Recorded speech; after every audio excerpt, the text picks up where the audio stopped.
Hello दोस्तों, नमस्ते। आज हम लोग राष्ट्रीय आय के बारे में बात करेंगे। क्या होती है राष्ट्रीय आय, जिसे हम लोग इंग्लिश में बोलते हैं नेशनल इनकम। साथ ही हम राजस्थान के विशेष संदर्भ में जो सकल राज्य घरेलू उत्पाद होता है उसके बारे में भी बात करेंगे। राष्ट्रीय आय विशेषतः हम लोग बार बार चर्चा में लाते हैं राष्ट्रीय आय को, लेकिन उसकी मूल बातों को हम लोग नहीं समझते हैं। तो आज हम मोटा मोटी उसके बारे में जानकारी एकत्रित करेंगे। राष्ट्रीय आय जो होती है वो एक देश के सामान्य निवासियों द्वारा उत्पादन के जो चारों कारक होते हैं, जिसमें भूमि होती है, पूंजी होता है, श्रम होता है, उद्यम होता है। इन चारों से उत्पादित अंतिम वस्तुओं और सेवाओं से जो प्राप्त कुल मौद्रिक आय होती है उसको हम लोग राष्ट्रीय आय बोलते हैं। ये अंतिम कारक है क्योंकि हम कारकों की जब हम लोग बात करेंगे तो उसमें 8 कारक होते हैं राष्ट्रीय आय के। 8 कारक में जो सबसे पहले होता है वो जीडीपी होता है, जिसको हम लोग ग्रोस डोमेस्टिक प्रोडक्ट बोलते हैं।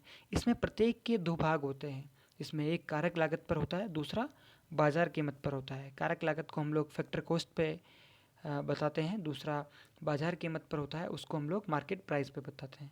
जो बाजार कीमत पर जो होता है वो उत्पादन के तीनों क्षेत्रों, जिसमें प्राथमिक, द्वितीयक और तृतीयक, जिसको हम लोग प्राइमरी, सेकेंडरी एंड टर्सरी बोलते हैं।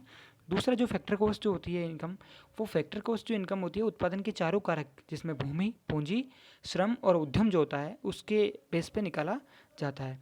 जैसा कि मैंने आपको बताया कि इसके 8 कारक हैं, जिसमें पहला ग्रॉस डोमेस्टिक प्रोडक्ट एक मार्केट प्राइस है, जिसको हम लोग बोलते हैं बाजार कीमत पर सकल घरेलू उत्पाद। दूसरा हम लोग बोलते हैं gross domestic product at market price, जिसको हम लोग कारक लागत पर सकल घरेलू उत्पाद। उसी प्रकार से राष्ट्रीय घरेलू उत्पाद पर भी बाजार कीमत पे जो निकलता है उसको बोलते हैं। दूसरा कारक लागत पर राष्ट्रीय घरेलू उत्पाद होता है।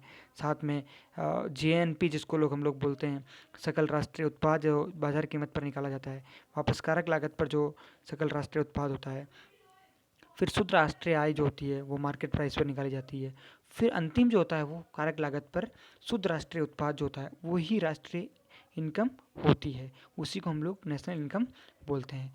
पहला जो हम लोग टॉपिक जिस पे हम बात करेंगे, सबसे ज़्यादा जोर जो रहता है, बार बार हम लोग जीडीपी की बात करते हैं कि जीडीपी ग्रोथ क्या चल रही है, माइनस में कैसे हो गई, इंडिया की जीडीपी ग्रोथ माइनस में कैसे है। उन सारी तमाम चीज़ों पे हम लोग बात करेंगे। लेकिन उससे पहले हम जान लेते हैं कि ग्रॉस डोमेस्टिक प्रोडक्ट के 2 जो भाग होते हैं वो कैसे निकाले जाते हैं। तो पहली जो बात है वो gross domestic eight market price की जो बात होती है, उसमें उत्पादन के जो तीनों क्षेत्र होते हैं, जिसमें प्राइमरी, सेकेंडरी एंड टर्शरी, इसके अंतर्गत जो उत्पादन के तीनों क्षेत्र होते हैं उनमें उत्पादन के अंतिम वस्तुओं और सेवाओं का जो मूल्य होता है, वो उनका जो मौद्रिक मूल्यों का जो योग होता है उसको हम लोग gross domestic product at market price बोलते हैं। इसमें इनडायरेक्ट टैक्स शामिल होता है। जबकि जो फैक्टर कॉस्ट होता है ये उत्पादन के 4 कारक होते हैं, 4 फैक्टर्स होते हैं, जिसमें लैंड होता है, कैपिटल होती है, लेबर होता है, एंटरप्राइज होता है। इन सब को हम लोग शामिल करते हैं। तो उत्पादन के जो चारों कारक होते हैं, भूमि, पूंजी, श्रम, उद्यम, इनको हम लोग इसमें शामिल करते हैं। अगली हम लोग बात करते हैं तो सकल राज्य घरेलू उत्पाद, जो राज्य के संदर्भ में हम लोग बात करते हैं कि राज्य सकल घरेलू उत्पाद। तो इसमें भी यही होता है कि उत्पादन के चारों कारक होते हैं, भूमि, पूंजी, श्रम, उद्यम, और साथ में उत्पादन के तीनों क्षेत्र होते हैं। इनमें एक राज्य की घरेलू सीमा में जो उत्पादित अंतिम वस्तुओं और सेवाओं का जो मूल्य होता है उसको हम लोग राज्य घरेलू उत्पाद बोलते हैं।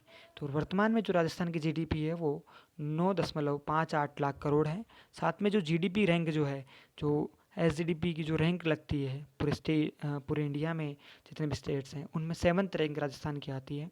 साथ में हम लोग बात करते हैं जीडीपी पर कैपिटा, जिसको हम लोग बोलते हैं सकल घरेलू उत्पाद पर जो प्रति व्यक्ति जो इनकम होती है, प्रति व्यक्ति जो आय है, वो 1,09,386 रुपये जो है राजस्थान में हैं। ये सभी आंकड़े राजस्थान की जो आर्थिक समीक्षा के जो आंकड़े फरवरी में आए थे उनसे लिए गए हैं। आगे बात हम लोग करेंगे तो राष्ट्रीय आय को निकालने की 3 विधियाँ होती है, जिसमें पहली विधि जो होती है वो मूल्यवृद्धि विधि होती है।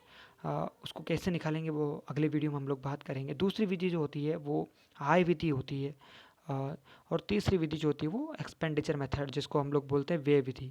ये तीनों विधियाँ ही कारगर हैं जो राष्ट्रीय आय को एक सही तरह से निकालने में मदद करती है। साथ ही हम लोग ये बात, जो राष्ट्रीय आय को राष्ट्रीय आय की जो गणना करते हैं, वो जो संस्था है वो राष्ट्रीय सांख्यिकी संगठन है, जिसका मुख्यालय जो है कलकत्ता में स्थापित है। चलो आज की वीडियो में इतना ही। कल हम लोग फिर से नया वीडियो ला के बात करेंगे। Thank you, have a nice day.